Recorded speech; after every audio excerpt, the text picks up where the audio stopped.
Hey hi guys, வீடியோக்குள்ள போகிறதுக்கு முன்னாடி வீடியோ லைக் பண்ணிட்டு பாருங்கள், சப்ஸ்கிரைப் பண்ணிட்டு பாருங்கள். லாஸ்ட் எபிசோட நம்ம என்ன பார்த்துருப்போம்னா, டாக்டரும் நம்ம ஹீரோனை வந்துட்டு அவங்க ஃபேமிலி பிஸ்னஸ்க்காகவே கல்யாணம் படிக்கலாம்னு சொல்லிட்டு முடிவு எடுத்திருப்பாங்க. டாக்டர் வந்துட்டு ஓகே சொல்லுவார், அவங்க அப்பாட்டே ஓகே சொல்லிடுவாங்க. நெக்ஸ்ட்டு பார்த்தீங்கன்னா ஹீரோட தங்கச்சி வந்து டாக்டருக்கு கால் பண்ணிகிட்டே இருப்பாங்க. டாக்டர் வந்து கில்ட்டி ஃபீலிங்கில் ஃபோன் எடுத்துக்கவே மாட்டான். அதுக்கப்புறம் தான் தெரியும் ஹீரோனோட தங்கச்சி வந்துட்டு ப்ரெக்னெண்ட்டாக இருப்பாள். அதுக்கப்புறம் ஃபேமிலி எல்லாருக்குமே தெரிஞ்சு போயிடும். அதுக்கப்புறம் ஃபேமிலிக்கு தெரிஞ்சதுக்கு அப்புறம் தான் வந்துட்டு பாட்டி என்ன பண்ணுவாங்கன்னா ஒரு பேப்பரை வந்து காட்டுவாங்க. அந்த பேப்பரில் நியூஸ் பேப்பரில் என்ன போட்டிருக்குன்னா, இந்த மாதிரி ஹீரோக்கும் டாக்டருக்கும் கல்யாணம் அப்படின்னு சொல்லிட்டு போட்டிருக்கோம். இதை பார்த்தோம்னா ஹீரோ வந்து செம்ம டென்ஷன் ஆகிடுவான். அவனுக்கு வந்துட்டு செம்ம கோமா இருக்கும். ஏன்னா ஹீரோயின் வந்துட்டு தான் காதலி வேறு. அது மட்டும் இல்லாமல் தன் தங்கச்சி துரோகம் பண்ணி டாக்டர் இந்த மாதிரி பண்ணுறான் அப்படின்னு சொல்லிட்டு ஹீரோக்கு வந்து செம்மையாக காண்டாகும். அதனால் அவன் பிளான் போட்டிருப்பான். இவங்க கல்யாணம் வந்து ரொம்ப சிம்பிளாக வீட்டிலேயே வந்து நடத்துவாங்களே. ஸோ அந்த கல்யாணத்துக்கே போயிடுவான். கல்யாணம் வந்து பாதியில் நடந்துட்டு இருக்கும்போது ஹீரோ வந்துட்டு செம்மையாக கத்தார், இந்த கல்யாணத்தை வந்து ஸ்டாப் பண்ணுங்க அப்படின்னு சொல்லிட்டு கத்துவான். ஆனால் ஒன்றுமே பண்ண முடியாதுங்கிற ரீசன் என்ன பண்ணுவான்னா, அங்கே திங்ஸ் எல்லாம் கழிச்சு போட்டுட்டு ஹீரோனை வந்துட்டு நான் இப்போயே அழைச்சிட்டு போகிறேன் அப்படின்னு சொல்லிட்டு எல்லாரையும் ஸ்டாப் பண்ணிட்டு கன்று வச்சிருப்பான் வேற கையில். யாரும் வந்து பின்னாடி வராதிங்க அப்படின்னு சொல்லிட்டு ஹீரோனை வந்துட்டு கடத்தி ஒரு காட்டு சைடு வந்து அழைச்சிட்டு போயிடுவான். நீ ஃபஸ்ட்டு புரிஞ்சுக்கோ, நான் எக்ஸ்பிளைன் பண்ணுறங்கும் போது இவன் கேட்கவே மாட்டான். ஸோ அரங்கன்ட்ட என்ன பண்ணுவான்னா காட்டுக்குள்ளே அழைச்சிட்டு போயிடுவான் கிட்னாப் பண்ணி. நெக்ஸ்ட்டு பார்த்தீங்கன்னா இங்கே ஸ்டெப் மாமுக்கு வந்துட்டு செம்ம டென்ஷன் ஆகிடும். நம்மளுக்கு வந்துட்டு கேட்ட பணமும் கிடைக்காது போல். ஏன்னா டவுரி மூலியமாக நிறைய அமௌண்ட் வாங்கலான்னு பார்த்துருப்பாங்க. இப்போ அதுவும் போயிடுச்சு. ஸோ இவங்க வந்து காசு இல்லாத இடத்துல இவங்களால் வாழ முடியாதுல்ல. ஸோ என்ன பண்ணுறாங்கன்னா, எனக்கு வந்து டைவர்ஸ் கொடு, நான் வந்து உங்ககிட்டலாம் வாழ முடியாது அப்படின்னு சொல்லிட்டு அவங்க வந்துட்டு போகிறாங்க. இவங்க வந்து தரமாட்டேன் அப்படின்னு சொல்கிறாரு. இல்லை நீ கொடுத்து தான் ஆகணும், நான் வந்து உங்ககிட்டலாம் வாழ முடியாது அப்படின்னு சொல்லிட்டு பிடிச்சி தள்ளி விட்டு போகிறாங்க. அவருக்கு வந்து இன்னும் உடம்பு சரியாமல் ஆல்ரெடி வந்து உடம்பு சரியாதவர் பொண்ணு வேறு எங்கே போனானே தெரியல. இந்த பக்கம் பார்த்தீங்கன்னா ஸ்டெப் மாம் இந்த மாதிரி பண்ணுறதை பார்த்துட்டு அவர் ரெஞ்சு பிடிச்சிடுறாரு. அதுக்கப்புறம் ஹாஸ்பிட்டலில் போய் சேர்த்துறாங்க. அவங்க வீட்டை ஒர்க் பண்ணுற பேர் தான் வந்து சேர்த்துருப்பாங்க. நெக்ஸ்ட் பார்த்தீங்கன்னா இங்கே ஹீரோயின் தான் காட்டுறாங்க. அப்படியே 2-3 days ஆகுது. அந்த இடத்துல தப்பிச்சு வரதுக்கு ட்ரை பண்ணிட்டு இருக்கா. அவள் என்ன பண்ணுவானா, ஹீரோ வந்து லைட்டாக கண்ணை சில நேரம் பார்த்து தப்பிச்சு ஓடி வந்துட்டு இருப்பாளா. ஆனால் அவளுக்கு எங்கே போகணும்னு தெரியல. அது ஃபுல்லாக வந்து ஃபாரஸ்ட் ஏரியாவாக இருக்குல்ல. ஸோ என்ன பண்ணி தடுக்கி போட்டு கீழே விழுந்துடும். அதுக்கப்புறம் ஹீரோ வந்து அழைச்சிட்டு போகிறான். அழைச்சிட்டு போயிட்டு ரொம்ப பேம்பர் பண்ணி பார்த்துக்கிறான். அப்போ தான் சொல்கிறான், எனக்கு ரொம்ப கஷ்டமாக இருக்கும், கண்ணு மொழி உனக்கு ஒன்றும் ஆகலை இல்லை அப்படின்னு சொல்லிட்டு அழுக ஆரம்பிச்சிடுறான். அப்போ தான் அவள் கண்ணு முழிச்சு என்ன ஆச்சு அப்படின்னு சொல்லிட்டு பார்க்குறா. நான் இன்னும் வீட்டுக்கு போகலையா, ப்ளீஸ் நம்ம போய் வீட்டில் விடுறோம் அப்படின்னு சொல்லிட்டு அழுகுறாளா. அப்போ தான் ஹீரோ சொல்கிறாங்க, இங்கே பாரு, நான் வந்து உனக்கு கடத்துறதுக்கு ரீசனே வந்து என் தங்கச்சி வந்துட்டு கர்ப்பமாக இருக்கா. அதுக்கு காரணம் வந்துட்டு டாக்டர் தான். அவங்க 2 பேரும் சேரணும் அப்படின்னு சொல்லிட்டு இவன் நடந்த எல்லா விஷயத்தையுமே சொல்லுவாள். இப்போ தான் நம்ம ஹீரோனுக்கு வந்து புரியுது. அதுக்கப்புறம் ஹீரோன் அதுக்கு தானா அப்படின்னு சொல்லிட்டு ஹீரோ புரிஞ்சுக்கிறா. ஆனால் வந்து தான் எதுக்காக கல்யாணம் பண்ணுறோம் அப்படிங்கிற விஷயத்த வந்துட்டு ஹீரோ கிட்ட சொல்லவே இல்லை. அதுக்கப்புறம் அன்னைக்கு நைட்டு இவங்க 2 பேருக்குள்ள லவ் இருக்குல்ல. ஸோ என்ன பண்ணுறாங்கன்னா 2 பேரும் ஒன்றா இருந்துடுறாங்க. வந்துட்டு ஹீரோனோட வீட்டில் மேடு இருப்பாங்களா, ஹீரோயினுக்கு ஃபேவரா, அவங்களுக்கு வந்து தெரியும் போல் சான் கிட்ட தான் வந்துட்டு ஹீரோயின் இருக்கான்னு சொல்லிட்டு எங்கே வச்சிருக்காங்க அப்படின்னு சொல்லிட்டு தெரியும் போல். அவங்க என்ன பண்ணுறாங்க, சான் கால் பண்ணி இந்த மாதிரி வந்து நான் ஹீரோயின்ட்ட பேசணுப்பா அப்படின்னு சொல்லிட்டு ஹீரோயின்ட்ட ஃபோன் கொடுக்க சொல்கிறாங்க. அவன் என்ன பண்ணுறான், சரி இவங்க தானேன்னு சொல்லிட்டு ஃபோனை கொடுத்துட்டு போயிடறான். இப்போ பக்கத்தில் டாக்டர் தான் ஃபோன் பண்ண சொல்லியிருப்பாரு போல். டாக்டர் என்ன சொல்கிறான்னா, நீ சானை பற்றி விசாரிக்க சொன்னல, நான் வந்துட்டு எல்லாமே விசாரிச்சிட்டேன். சானோட பேக்ரவுண்ட் எல்லாமே, நான் லவ் பண்ணிட்டு இருக்க பொண்ணோட அண்ணன் தான் சானு. இவங்க 2 பேருமே யாருக்கு பிறந்தவங்க தெரியுமா, இப்போ உன் வீட்டில் ஸ்டெப் மாமா இருக்காங்களா, அவங்களோட பிள்ளைங்க தான் அப்படின்னு சொன்னோமே. ஹீரோனுக்கு வந்து செம்மையாக கோவம் வருது. என்ன ஸ்டெப் மாமோட பசங்களா, அப்போ வந்துட்டு ஃபேமிலியே சேர்ந்து தான் வந்துட்டு எங்களை வந்துட்டு ஏமாத்துறாங்களா அப்படின்னு சொல்லிட்டு ஹீரோனுக்கு வந்துட்டு செம்மையாக கோவம் வருது. அதுவும் ஹீரோ மேலே தான் கோவம் வருது. அவள் என்ன சொல்கிறா, ப்ளீஸ் நான் இந்த இடத்துல இருக்கேன், என்னை வந்து அழைச்சிட்டு போயிடு அப்படின்னு சொல்லிட்டு டாக்டர்கிட்ட சொல்கிறா. டாக்டர் வந்துட்டு கண்டிப்பாக வரேன் அப்படின்னு சொல்லிட்டு அவனும் கிளம்பி போகிறான். இங்கே பார்த்தீங்கன்னா ஹாஸ்பிட்டலில் இருக்கு. இவங்க அப்பா கிட்ட போயிட்டு ஸ்டெப் மாம் வந்து டைவர்ஸ் பேப்பரை வந்து நீ கையெழுத்து போட்டே ஆகணும் அப்படின்னு சொல்லி என்ன பண்ணுறாங்கன்னா பேப்பரை வந்து நீட்டுறாங்க. அவர் வந்துட்டு இப்போ அவருக்கு எல்லா விஷயமும் தெரிஞ்சு போச்சு. ஸ்டார்டிங்லேருந்து நம்ம ஹீரோயின் வந்து சொல்லியிருப்பாள், அப்பா நீ அவங்க நம்பாத, அவங்க காசுக்காக மட்டும் தான் அவங்கள்ட்ட பழகிருக்காங்க அப்படின்னு சொல்லிட்டு. இப்போ அவருக்கு எல்லாமே தெரிஞ்சு போச்சு. அது மட்டும் இல்லாமல் என் பொண்ணை வந்து நீ தான் வந்துட்டு சாகடிக்க ட்ரை பண்ணியா அப்படின்னு சொல்லிட்டு வந்து கேட்குறாரு. ஆமாயா நான் தான் ட்ரை பண்ணேன் அப்படின்னு சொல்லிட்டு இவங்க எல்லா உண்மையும் ஒத்துக்கிறாங்க. இவருக்கா ஏற்கனவே வந்துட்டு ஹார்ட் பேஷண்ட். ஸோ இது கேட்க இன்னும் கொஞ்சம் நெஞ்சு வலிக்குது. அவங்க என்ன சொல்கிறாங்கன்னா, இங்கே பாரு, உங்ககிட்ட காசு இருக்கிறனால தான் நான் கூட இருந்தேன், இப்போ உங்ககிட்ட அதெல்லாம் இல்லை. ஸோ நீ எனக்கு டைவர்ஸ் பண்ண, நான் வேறு ஆளை பார்த்துட்டேன் அப்படின்னு சொல்லிட்டு அவங்க வந்து கையெழுத்து வற்புறுத்தி வாங்குறாங்க. இவர் என்ன பண்ணுறாரு, கையெழுத்து போட்டுட்டு அவருக்கு அப்படியே நெஞ்செலாம் வலிக்க ஆரம்பிச்சிச்சு. அங்கேயே துடிச்சிட்டு இருக்காரு. இந்த லேடியா பெருசாக கண்டுக்க மாட்டேங்கிறா. அந்த இடத்துல நர்ஸை மட்டும் கூப்பிட்டு ஒருத்தர் என்னன்னு பாருங்க இந்த ஆளுக்கு அப்படின்னு சொல்லிட்டு அந்த இடத்த விட்டு கிளம்பி போகிறா.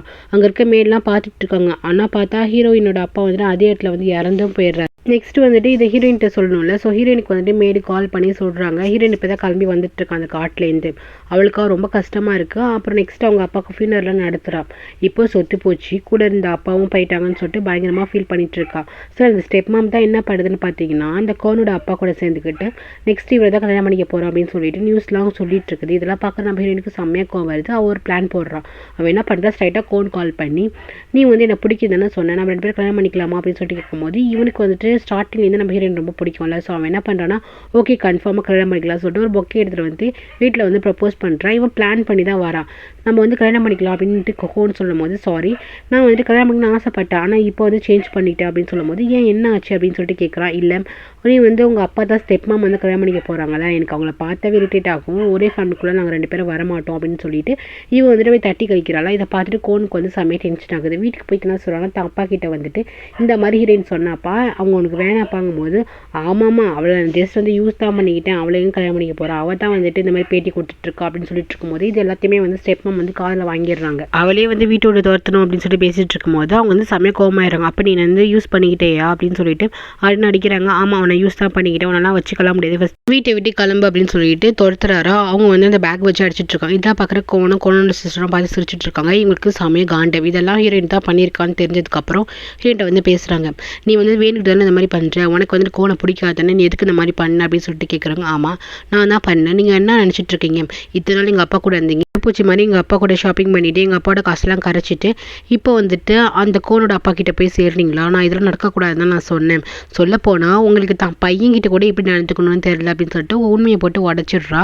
இந்த மாதிரி ஹீரோ வந்துட்டு உங்கள் பையன் அப்படின்னு சொன்னோன்னே உங்களுக்கு வந்து ஷாக் ஆகுது. என்ன சொல்ல வர, சான் வந்து என்னோட பையனா அப்படின்னு சொல்லிட்டு யோசிச்சு பார்க்குறாங்க. சான் நடந்துக்கிட்டதுனா அது இல்லாமல் உங்களுக்கு ரொம்ப கஷ்டமாக இருக்குது, தான் பையன்கிட்ட நம்ம இந்த மாதிரி நடந்துக்கிட்டோமேண்டு. நெக்ஸ்ட் என்ன பண்ணுறாங்க, சானோட வீட்டுக்கே போயிட்டு கெஞ்சுறாங்க. சாரிப்பா என்ன மன்னிச்சு, நான் தெரியாமல் நடந்துக்கிட்டேன் அப்படின்னு சொல்லிட்டு கெஞ்சிட்டு இருக்காங்க. இப்போ கூட அவங்க என்னன்னா காசு பணம் எதுவுமே இல்லை, நம்ம வந்துட்டு ஃபேமிலி இந்த மாதிரி பசங்களோட செட்டில் ஆகிடலாம் அப்படின்னு சொல்லிட்டு தான் வந்துட்டு கெஞ்சுறாங்க. ஆனால் நம்ம ஹீரோ வந்துட்டு ஏற்றுப்பானா, சான்ஸே கிடையாது. ஃபஸ்ட்டு இங்கேருந்து கிளம்புங்க, உங்களை பற்றி எனக்கு எல்லாமே தெரியும், லாஸ்ட்டாக கூட அந்த கோன் அப்பா கூட சேர்ந்துக்கிட்டு நீங்கள் பண்ணதில் எனக்கு தெரியாது நினச்சிட்டு இருக்கீங்களான்னு சொல்லிட்டு அவன் மன்னிக்கவே மாட்டுக்கிறான். இவங்களுக்கு செம்மையாக காண்டாகுது. இது எல்லாமே ஹீரோயினோட தான் சொல்லிட்டு என்ன பண்ணுறாங்க, ஹீரோயின்கிட்ட வந்து பேசுனாங்க. எனக்கு வந்துட்டு அங்கேயும் போய் நல்லா ஸ்டே பண்ண முடியல, கோன் அப்பா கூடயே நல்லா வந்து கொடுத்து நடத்த முடியல, எல்லாத்துக்கு காரணம் தாண்டி அப்படின்னு சொல்லிட்டு அவங்க வந்து ஷூட் பண்ணலான்னு போகிறாங்க ஹீரோயினை. அப்போ கரெக்டாக வந்துட்டு போலீஸ் எல்லாமே வந்துடுறாங்க. இவங்களை கை காலமாக பிடிச்சிடுறாங்க. இவங்க பண்ண பிளான் எல்லாமே தெரிஞ்சு போச்சு. இவங்க லாஸ்ட்டாக வந்து சொட்டையை வந்து சாகடிச்சிருப்பாங்களே. ஸோ எல்லாமே தெரிஞ்சு போனதுக்கப்புறம் எல்லாத்துமே காரணம் நீங்கள் தான் சொல்லுமே. அவங்க என்ன பண்ணுறாங்க, போலீஸ்லேருந்து எஸ்கேப் ஆகி ஓடுறதுக்கு என்ன பண்ணுறாங்க, ஓடிட்டே இருக்காங்க. பின்னாடி ஹீரோயின் வந்து நில்லுங்கன்னு கத்திட்டு வரா. பின்னாடி போலீஸுமே வராங்க. அவங்க என்ன பண்ணுறாங்க, ஃபாஸ்ட்டாக போய் என்ன பண்ணுறாங்க, ஒரு காரில் போய் மோதிடுறாங்க. கரெக்டாக அந்த கார் ஓடிட்டு வந்து நம்ம ஹீரோ தான். மோதின கையோடய அவங்க வந்து கீழே விழுந்துடுறாங்க. ஆன் த ஸ்பாட்டே அவங்க இறந்து போயிடுறாங்க ஹீரோட மடியிலேயே. லாஸ்ட் வரைக்கும் ஆனால் அவங்க திருந்தவே இல்லை. நெக்ஸ்ட்டு பார்த்தீங்கன்னா ஹீரோட தங்கச்சி வந்துட்டு வாமிட் மேலே வாமிட் பண்ணிகிட்டே இருக்கிறா. இதை பார்க்குற ஹீரோக்கு வந்து ரொம்ப கஷ்டமாக இருக்குது. இன்னும் டாக்டருக்கு தெரியல போல். இப்போ ஹீரோ வந்து நினைக்கிறான் இப்போ என்ன தான் பண்ணுறது அப்படின்னு சொல்லிட்டு இவங்களுக்கு நிறைய கோவம் வருது. யார் மேலே வருது அப்படின்னு பார்த்தீங்கன்னா ஹீரோயின் மேலே தான். ஏன்னா இன்னுமே அவங்க கல்யாணம் வந்து நடக்க போகுது அப்படிங்கிற மாதிரி நியூஸ் வந்து ஸ்ப்ரெட் ஆகிட்டுருக்கு. ஸோ அந்த கோவத்தை என்ன பண்ணுறா, ஹீரோயின் வந்து பார்க்க போகிறான். பார்க்கும்போது கத்துறான், இவ்வளோ தைரியமாக இருந்தால் நீ எல்லாம் லவ் பண்ணிட்டு வந்துட்டு டாக்டரை கல்யாணம் பண்ண போகிறேன், நான் ஆல்ரெடி சொன்னேனே என் தங்கச்சி வந்து டாக்டரோட குழந்தைய சுமந்துட்டு இருக்கா, அப்போ கூட நீ போய் பண்ணிப்பியாகும் போது ஹீரோயினை போய் தப்பாக திட்டும் போது அவளுக்கு வந்து கோவம் வருது. அவன் என்ன பண்ணுறா, பல்லான்னு அரைஞ்சிட்டு ஒன்றும் தெரியாமல் பேசாதான்னு சொல்லிட்டு உள்ளார போயிடுறா. இவனுக்கா என்னவா இருக்கும் அப்படின்னு சொல்லிட்டு அங்கேயே கோவத்தோடு நிற்பானா. அப்போ கரெக்டாக மேட் வராங்க. அவங்க தான் சொல்கிறாங்க நீங்கள் வந்து ஹீரோயினை தப்பாக நினச்சிட்டு இருக்க தம்பின்னு சொல்லிட்டு ஹீரோயின் லைஃப்பில் நடந்த விஷயம் எல்லாத்தையுமே சொல்கிறாங்க. இதனால தான் வந்து ஹீரோயின் வந்து டாக்டர் வந்து கல்யாணம் பண்ணுறதுக்கு வந்து அக்செப்ட் பண்ணிக்கிட்டான். கொஞ்ச நாளைக்கு தான் ஒரு 2-3 மாதத்துக்கு அப்புறம் அவங்களே டைவர்ஸ் பண்ணலான்னு வந்துட்டு பிளான் பண்ணி வச்சுருக்காங்கன்னு சொல்லிட்டு எல்லாம் உண்மையை சொல்கிறதுக்கப்புறம் தான் ஹீரோக்கு தெரியும் ஆச்சு நம்ம வந்துட்டு ஹீரோயினை தப்பாக நினச்சிக்கிட்டோமே அப்படின்னு சொல்லிட்டு அவன் வந்து ரொம்ப பயங்கரமாக கில்ட்டியாக ஃபீல் பண்ணிட்டு இருக்கான்.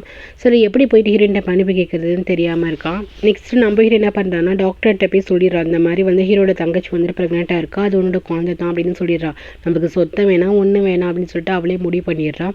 நெக்ஸ்ட்டு டாக்டர் குடும்பம் தெரிஞ்சதுக்கப்புறம் ஸ்ட்ரைட்டாக டாக்டர் அந்த பொண்ணை தான் மீட் பண்ண போகிறாங்க. போயிட்டு ஃபுல்லாக எக்ஸ்பிளைன் பண்ணுறாங்க. அது இல்லாமல் நீ ப்ரெக்னெண்ட்டாக இருக்கியா, எனக்கு இப்போ தான் தெரியும், என்னை மன்னிச்சிடு அப்படின்னு சொல்லிட்டு வந்து ரெக்வஸ்ட் பண்ணுறாரு. அந்த பொண்ணை வந்து டாக்டர் ரொம்ப பிடிக்கல. ஸோ அந்த பொண்ணை வந்துட்டு எல்லாமே புரிஞ்சுக்கிட்டு அக்செப்ட் பண்ணிக்கிறேன். அதுக்கப்புறம் ஹீரோயினை பற்றியுமே வந்து எல்லாமே எடுத்து சொல்கிறாரு. சொன்னதுக்கப்புறம் தான் இந்த பொண்ணுக்கு எல்லாமே புரியுது. அதுக்கப்புறம் இந்த பொண்ணை நம்ம உடனே கல்யாணம் பண்ணிக்கலாம் அப்படின்னு சொன்னதுக்கப்புறமே அவங்க உடனே ரிஜிஸ்டர் பண்ணி கல்யாணமும் பண்ணிக்கிறாங்க. நெக்ஸ்ட் நம்ம ஹீரோயின் தான் கட்டுறாங்க. அவள் வந்து இந்த சொத்து எதுவுமே தேவையில்லப்பா, நான் பாட்டி ஊரில் போய் இருக்கிறேன்னு சொல்லிட்டு பாட்டியை பார்க்கறதுக்கு பாட்டி ஊருக்கே போயிடுறான். அங்கே போனதுக்கப்புறம் தான் இவன் வந்து வாமிட் பண்ணுறா. டெஸ்ட் எடுத்து பார்த்தா அவள் ப்ரெக்னெண்ட்டாக இருக்கா போல். அது ஹீரோட குழந்தை தான். நெக்ஸ்ட்டு பார்த்தீங்கன்னா பக்கத்து வீட்டிலேருந்து வராங்க பாட்டி. அது வேறு யாரும் இல்லை, ஹீரோட பாட்டி தான். சொல்லப்போனால் இது 2 பாட்டியுமே ஃப்ரெண்ட்ஸாக இருந்திருப்பாங்க போல். ஹீரோவும் ஹீரோயினோட சின்ன வயசுலேருந்து ஃப்ரெண்ட்ஸாக இருந்திருப்பாங்க. ஸோ இந்த வீட்டுக்கு வந்தோடனே ஹீரோயினுக்கு செம்ம டென்ஷன் ஆகுது. நீ எதுக்கிட்ட இங்கே வந்த அப்படின்னு சொல்லிட்டு ஹீரோயின் வந்துட்டு கத்திட்டே வெளியே போகிறாளா. அப்போ டக்குனு கீழே விழுந்துடுறான். அவள் தான் வந்து கன்சீவாக இருக்காள். அதுக்கப்புறம் அவளை தூக்கிட்டு வந்து போகிறாங்க, ஹாஸ்பிட்டலுக்கு போகலாம் அப்படின்னு சொல்லிட்டு போகிறாங்க. பாட்டியும் பின்னாடி போகிறாங்க. அப்போ ஹீரோயினை தேடி கோன் வந்திருப்பான்.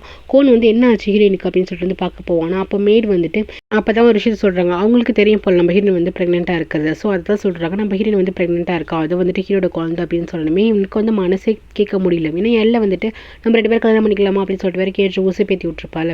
ஆக்சுவலி அவன் வந்துட்டு அதை தப்பாக நினச்சிக்கிறான். நெக்ஸ்ட்டு பார்த்தீங்கன்னா ஹீரோட தங்கச்சி வந்து ஹீரோயினை பார்த்து இந்த மாதிரி அண்ணன் ரொம்பவே நல்லவன், அவன் எனக்காக மட்டும்தான் இந்த மாதிரி பண்ணான், அவன் வந்து அவங்களை ரொம்பவே ட்ரூவாக லவ் பண்ணுறான் அப்படின்னு சொல்லிட்டு இவன் வந்து புரிய வச்சுட்டு போகிறான். ஹீரோயினுக்கு வந்துட்டு லைட்டாக ஓகே அப்படிங்கிற மாதிரி தோணுது. ஆனால் இன்னுமே வந்துட்டு கன்சோல் ஆகலை. ஹீரோயின் வந்து ப்ரெக்னெண்ட்டாக இருக்கான்னு சொல்லிட்டு ஹீரோ வந்து ரொம்ப பார்த்து வந்துட்டு கேர் பண்ணி பார்த்துட்டு இருக்கான். ஆனால் அவள் பெருசாக எதுவுமே பேசலை. இங்கே பார்த்தீங்கன்னா கோனால் தாங்கிக்கவே முடியல. அவன் என்ன தந்தாலுமே ஹீரோயின் வந்து பயங்கரமாக லவ் பண்ணியிருக்கான் போல ஒன் சைடாக. அவன் வந்துட்டு இதுக்கப்புறம் ஹீரோயின் வந்துட்டு எனக்கு இல்லைனா யாருக்குமே கிடைக்கக்கூடாது அப்படின்னு சொல்லிட்டு ஒரு தப்பான முடிவு எடுக்கிறான். இவன் இப்படி துப்பாக்கி கையுமா கிளம்புறத வந்துட்டு இவனோட தங்கச்சி வந்து பார்த்துட்டு அண்ணே நீ எங்கே போகிற அப்படின்னு சொல்லிட்டு கேட்கும்போது சும்மா இருன்னு சொல்லிட்டு பெருசாக இவகிட்ட எதுவுமே சொல்லாமல் வந்து போகிறானா. இவன் ஓடி போய் அப்பா எனக்கு எதுவும் பயமாக இருக்குப்பா, இவன் ஏதோ பண்ண போகிறான்னு நினைக்கிறான், அவன் காரை ஃபாலோ பண்ணிட்டே போகலாம் அப்படின்னு சொல்லிட்டு இவங்களும் என்ன பண்ணுறாங்க, காரை ஃபாலோ பண்ணிட்டே போகிறாங்க. அந்த வில்லேஜுக்கு போயிட்டு இவன் என்ன பண்ணுறான், ஸ்ட்ரைட்டாக ஹீரோயின்ட்ட போயிட்டு நான் உன்னை ட்ரூவாக லவ் பண்ணுறேன், நீ எனக்கு கிடைக்கலான்னு யாருக்கும் கிடைக்கக்கூடாது அப்படின்னு சொல்லிட்டு ஹீரோயின் வந்து ஷூட் பண்ணலான்னு போகிறானா. உடனே ஹீரோயின் வந்து ஒன்றுமே புரியல, நீ எதுக்கு இந்த மாதிரிலாம் பண்ணுற அப்படின்னு கேட்டுட்டு இருக்கும்போது இவன் என்ன பண்ணுறான், ஷூட் பண்ணுறான். கரெக்டாக ஹீரோ போயிட்டு நடுவில் வந்துடுறான். ஷூட் பண்ணிட்டு ஓட பார்க்குறான். அங்கே பார்த்தீங்கன்னா ஹீரோட ஃப்ரெண்ட் இருப்பானா, அவன் வந்து போலீஸ் தானே. ஸோ அவனும் வந்துடுறான். ஒழுங்கு மேலே நில்லுன்னு சொல்லிட்டு பின்னாடி போயிட்டு இருப்பானா. அவன் வந்து கரெக்டாக வந்து பாயிண்ட் பண்ணி பிடிச்சிருவான். நீ வந்துட்டு என்ன பண்ணுற, நீ வந்துட்டு கண்ணு கீழே போடணும்னு சொல்லும் போது இவன் என்ன பண்ணுவானா, நீ கீழே போடுன்னு சொல்லிட்டு 2 பேரும் பிரச்சனை பண்ணிட்டு இருப்பான். கரெக்டாக அந்த பிளேஸ்க்கு கோனோட தங்கச்சி எல்லாம் வந்துருவாங்க. கோன் அப்பா வந்துருவாரா. இவன் என்ன பண்ணுவான், அப்படியே பின்னாடி போகிற மாதிரி போயிட்டு திருப்பி வந்து போலீஸை சாகடிக்கிறேன்னு போவானா. அப்போ வந்து கோனோட அப்பா வந்து முன்னாடி வந்துருவார். ஸோ அவர் மேலே வந்து கன் வந்துட்டு பாஞ்சிரும். அவ்வளோதான், அதே ஆன் த ஸ்பாட் வந்து அவர் இறந்தே போயிடுவார். கோனால் தாங்கிக்க முடியாது இந்த மாதிரி தப்பு பண்ணிட்டேமேன்னு சொல்லிட்டு வந்துட்டு அவனை அரெஸ்ட் பண்ணிடுவாங்க.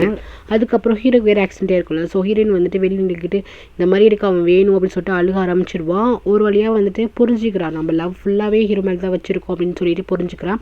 பாட்டி தான் எல்லாமே கன்சோல் பண்ணிட்டு இருக்காங்க. அதுக்கப்புறம் ஹீரோ வந்து நல்லா ஆயிடுறான். அதுக்கப்புறம் வந்து ஹீரோவை பார்த்தோன்னே ஹீரோ என்ன சொல்கிறான்னா, எனக்கு என்ன பண்ணிக்கிறியா அப்படின்னு சொல்லிட்டு வந்து ப்ரப்போஸ் பண்ணுறான். இவன் வந்து ஹாப்பியாக அக்செப்ட் பண்ணிக்கிறான்.